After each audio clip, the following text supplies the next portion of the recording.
This is question number 3, and it asks us to find the center and radius r of this circle here, 3x squared plus 3y squared plus 12x minus 6y is equal to 1.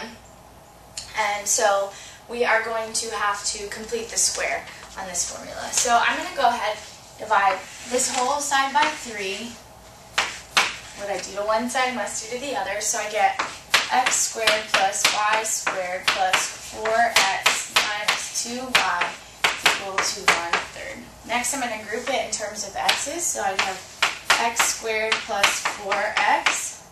I leave a little space plus y squared minus 2y is equal to 1/3. Alright, so my next step is to now complete the square. So I take 1/2 my middle term here, which is plus 2, and I'm going to square it. So I'm going to add 2 squared to this side. And the same thing here, I take 1/2 my middle term, which is -1, and I square it. So it's going to be plus -1 squared. So here, then, it just becomes x plus 2 squared plus, and then this becomes y minus 1 squared is equal to 2 squared is 4, -1 squared is 1. So we've got 5 times 3, which is 15, plus 1 is 16 over 3. So this is my, it's kind of it's a standard form of a circle with my center at -h, or at h comma k,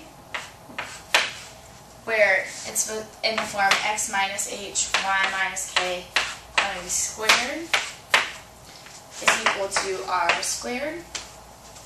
So, if it's supposed to be a negative sign here, my h is a -2.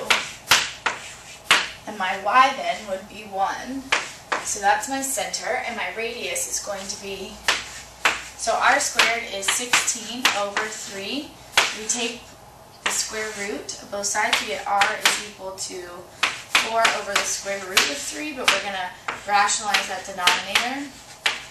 And so we get r is equal to 4 square roots of 3 over 3. And that is your answer. And when we take the square root, we're not taking plus or minus because we only want the positive version because it's a distance. We can't have a negative distance. So that is why we only took the positive square root instead of plus or minus. But that is question number 3.